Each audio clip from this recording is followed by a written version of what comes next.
Or actually, I'm the boss. I enforce the rules. I make sure the girls stay on top of their job. I make sure that they are provided with transportation. Make sure that they're going to their meetings. Make sure that they stay clean and sober. Basically, I'm like their big mother, you know. I'm a big sister, and I'm here to inspire them. And, you know, they can come to me with any questions. If they have thoughts of relapsing, they can come to me. You know what I'm saying? So, basically, I'm just here to be an inspiration. And how long they can be? Well, I want y'all to know that me, I live a third world right here in America. I've been homeless. I've been down and out. I've been miserable. I've been mentally disturbed. I've been on drugs. But I found my higher power, God. And he changed me because I called on him, and it was a struggle. It's not easy. But I'm way better off with him in my life than without him in my life. And if he can change me and make things work for me, he can do it for you. Wow, when I first came to Tampa, I had left Vineland, New Jersey, which is my hometown, and I was not doing great there at all. I was on drugs, I was in the street, and as many people that I knew, it seemed like I couldn't get any help. I'm Sweet CC now. I rocks the mic, I turned the show, I'm the party starter, but when I needed help, I couldn't get it. So, I left, and I came to Tampa, and I was in a gay relationship, and I came here to be with somebody, some lady, but that didn't work out. I was here, I was left all alone in an apartment for 2 months by myself. And luckily I had a couple $100 on me. Well, first of all, I left Violent and I went to Ohio. And I got myself together with Lionel Henry and his family.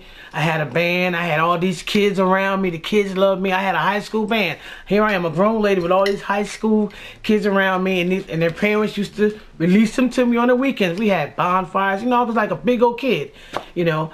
And then I got tired of that, and I wanted to come to Tampa to be with this girl. But that didn't work out. I was left alone. And I found a church without walls who hired me, and they transported me to work and from work. And I worked at the Tampa International Airport. That's how I got on my feet. And that's how I got over everything. And then during that time, I also met an old lady. I was walking to the store, and I always see her struggling in the yard or with something.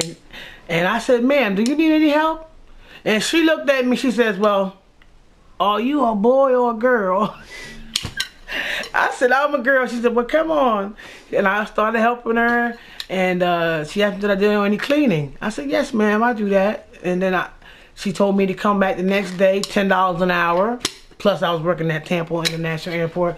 And I started working for her, and then we became the best of friends, and she actually hired me as a living caretaker, caregiver. Fired everybody else that I was working for. They had to go. So she loved me because she had like cats that didn't go to nobody. And those cats felt my spirit. Those cats was go to me. So that's what really made us bond. So anyway, to make a long story short, I worked for her. I took care of her. Hospital stopped coming. The lawyers, everybody said I was doing a great job. They gave her 2 months to live. She lived 2 years under my care. Wow.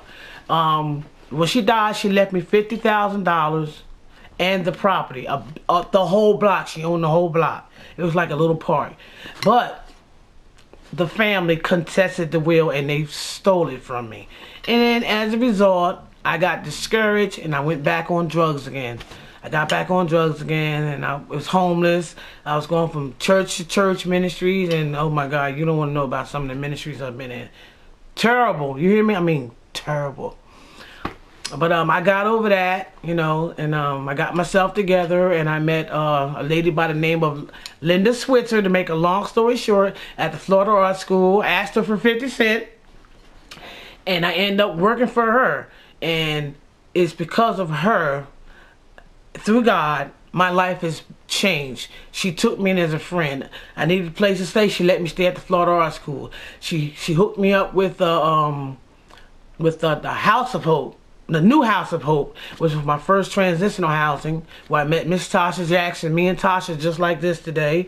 And then from there, I was a resident and I became like house manager. And then from there, I came from here as a manager, house manager. So you can imagine the ride between being down in the streets and now I went from the pit to the palace. Just to make a long story short, God has been good to me, and everything that the devil stole from me, I'm going to get it back. 2012. You heard me?